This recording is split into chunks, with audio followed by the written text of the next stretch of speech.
अबे टकले, मैंने गुस्से में उसे चाकू मारने को कहा तो तू तो सच में उस पे चढ़ गया। अगर उसे कुछ हो जाता तो मुझे जेल जाना पड़ता।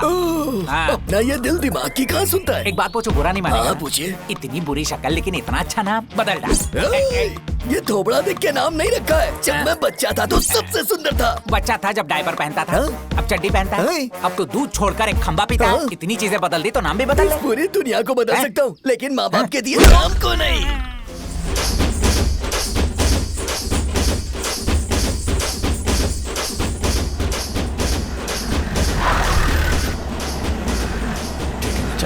नहीं, घर के अंदर चलो ना।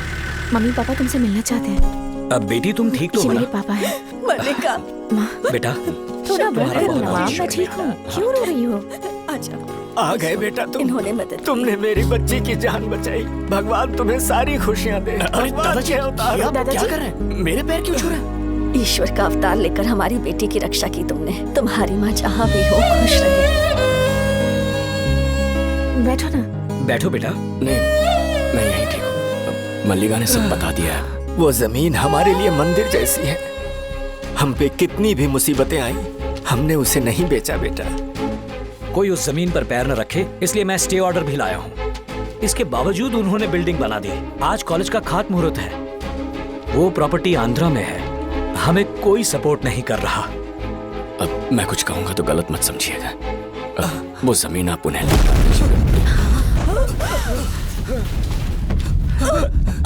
संभालो इसे। क्या हुआ इसे? देखो।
सर इस स्टे ऑर्डर में साफ साफ लिखा है जब तक केस का फैसला नहीं हो जाता कोई भी इस जगह में पैर नहीं रख सकता।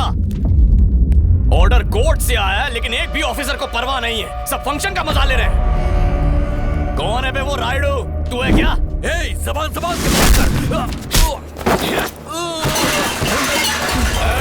तो तू ही है वो राइडू? किसी के घर की बहू बेटियों को मारने पूरी गुंडों की फौज भेजता है तू? तेरी आंखों के सामने तेरी दोनों बेटियों को अभी चीर दूं तो बोलना। बात कर रहा ना, भौंकता क्यों है? सिर्फ धमकी देने नहीं आया हूं, इस लड़की को कुछ हुआ ना तो करके दिखा दूंगा। मालिका यहाँ, मैंने कहा यहाँ जाओ। ये तुम्हारी जमीन है, अगर यहाँ बिल्डिंग बनती है तो वो तुम्हारी होगी। यहाँ गृह प्रवेश करने का अधिकार सिर्फ तुम्हें है। बैठो। मल्लिका, मैंने कहा ना बैठो। पंडित जी, मंत्र पढ़ना शुरू कीजिए। मैं तुझे सिर्फ 10 दिन का टाइम दे रहा हूं। चाहता है तो अपनी इस बिल्डिंग को जैसे हनुमान जी ने द्रोणागिरी पर्वत उठाया था वैसे उठा के कहीं और ले जा, नहीं तो बुलडोजर से इस पूरी बिल्डिंग को तोड़ के इसके मलबे को भंगार के भाव में बेच देना। बस इस जमीन से दफा हो जा, और अगर नहीं गया ना।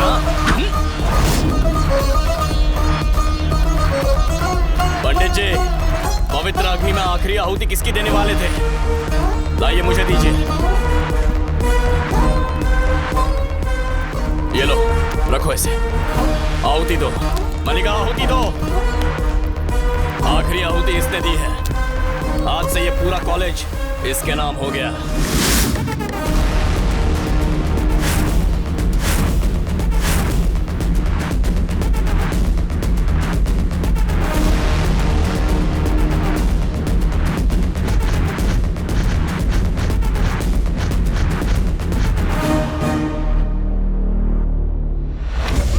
उन्हें हर कीमत पे वो जमीन चाहिए। इतने हमलों के बाद भी आप झुकने को तैयार नहीं है। लेकिन वो लोग मल्लिका को क्यों मारना चाहते हैं? मेरे वेल्लोर जाने के बाद यहाँ क्या हुआ था? मल्लिका की फीस भरने के लिए कनगंबल क्षेत्रम से मैंने 3 लाख का लोन लिया था। उस दिन उन्होंने एक ब्लैंक स्टैम्प पेपर पर मेरा साइन लिया था। उन लोगों ने 5 लाख में वो स्टैम्प पेपर खरीद लिया और उस पर लिखवा दिया कि मैं 30 लाख में उसे भीमा रायडू को बेच रहा हूँ, जिसके लिए उसने मुझे 35 लाख एडवांस भी दिया है। उस पेपर को लेकर मैंने पुलिस स्टेशन में कंप्लेन भी लिखवाई थी। ये तुम्हारा ही साइन है ना? बैलेंस अमाउंट ले आओ और उनके नाम पे रजिस्ट्री करवाओ, वरना चीटिंग केस में अरेस्ट करवा दूंगा। सर, उस जमीन को बेचने के अधिकार मेरे पास है ही नहीं। ये एग्रीमेंट ही इनवैलिड है। ये तेरा पुरखों की प्रॉपर्टी है ना, तो एग्रीमेंट गलत कैसे हो गया? डॉक्यूमेंट्स के हिसाब से इसे बेचने का अधिकार हमारी छठी पीढ़ी की पहली औलाद को है। मैं सिर्फ इसे इस्तेमाल कर सकता हूँ। छठी पीढ़ी की पहली औलाद? वो कौन है? मेरी बेटी मल्लिका। इस जमीन को बेचने के हक उसी के पास है। काका, अरे झूठी कहानी चिपका रहा है। सुनो, अगर छठवीं पीढ़ी के वारिस को मिटा दे तो 5वीं पीढ़ी वाला अपने आप ही जमीन का मालिक बन जाएगा। इसीलिए वो इसकी जान के पीछे पड़े हैं।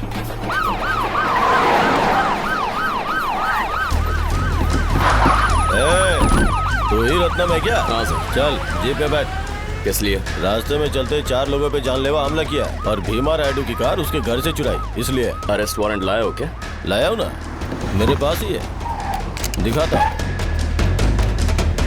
रत्नम, कौन है ये लोग और यहाँ किस लिए आए हैं? मुझे अरेस्ट करने के लिए आए हैं। मैंने वारंट मांगा तो गन दिखाकर डराने लग गए। तेरी तो बिना किसी ऑफिशियल परमिशन के बॉर्डर पार करने की हिम्मत कैसे हुई? हम आंध्रा पुलिस है, इज्जत से बात करो। हाँ? जब तक पुलिस अपनी सीमा क्षेत्र में है उसका सम्मान करता हूँ। बॉर्डर क्रॉस करने वाला मेरे लिए वॉचमैन है। मूर्ति, जाके मेन गेट बंद कर। कोई भी यहाँ से जाने ना पाए। इनकी शर्ट उतार के जमीन पर बैठा। चल निकाल। अरे देख क्या रहा है? क्या? चल उतार ना। अपने गन्स की गर्मी दिखा रहा है। सबक सिखाओ इन्हें।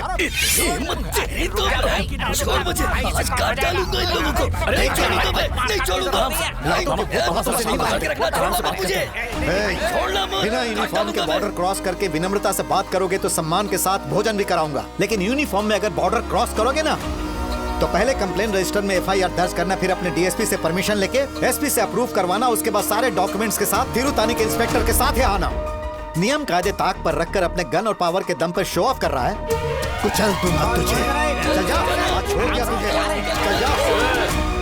भीमा नायडू की कार चाहिए थी ना, वहीं पड़ी है, जा लेके जा। सुनो, हाँ बेटा, डरने की जरूरत नहीं है, हिम्मत रखो। हमारे लिए खास हो तुम। रत्नम तुम्हारे लिए कुछ भी करेगा। हे रत्नम। हाँ मामा। मेरे पास बहुत लोग हैं, अपने लड़के यहीं रुकेंगे। ठीक है मामा। अब ये इनकी प्रॉब्लम नहीं है, हमारी फैमिली की प्रॉब्लम है। हे महेश भैया यहीं पर रुकना ठीक है भैया। और इनकी हिफाजत ठीक है करना। भैया। तो फिर मैं चलूं? हाँ हाँ भैया जाइए। अबे टकले, मैंने गुस्से में उसे चाकू मारने को कहा तो तू तो सच में उस पर चढ़ गया। अगर उसे कुछ हो जाता तो मुझे जेल जाना पड़ता। हाँ। अपना ये दिल दिमाग की कहाँ सुनता है। एक बात पूछो, बुरा नहीं मानेगा? हाँ, पूछिए। इतनी बुरी शक्ल लेकिन इतना अच्छा नाम, बदल डाल। ये थोबड़ा देख के नाम नहीं रखा है। जब मैं बच्चा था तो सबसे सुंदर था। बच्चा था जब डायपर पहनता था, अब चड्डी पहनता है। अब तो दूध छोड़कर एक खंबा पीता है। इतनी चीजें बदल दी तो नाम भी बदल ले। पूरी दुनिया को बदल सकता हूँ, लेकिन माँ बाप के दिए नाम को नहीं। भाई बोले भैया। किराए पर रहने की जगह चाहिए। कितनी बड़ी चाहिए भैया? वैसे कोई बड़ी जगह नहीं चाहिए। हाँ। तबेला या गोदाम हो तो भी चलेगा। हाँ ढूंढ लूंगा भैया।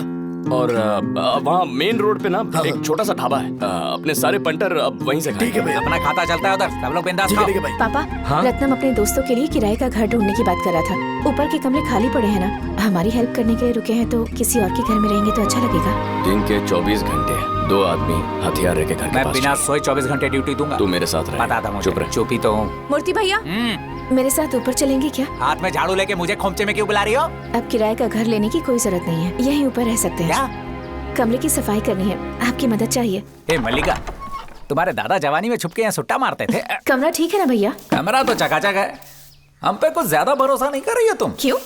एक भूत को अपने शीश महल में रहने का इनविटेशन दोगे तो भी यहाँ सब चीजें तोड़कर कब्रिस्तान में चले जाएंगे वापस। कब्रिस्तान में क्या करेंगे? ठीक 8 बजे क्वार्टर खोलेंगे, फिर 9 बजते ही नियम से अद्दा खोल देंगे और ठीक 10 बजे खुलता है अपना खंबा।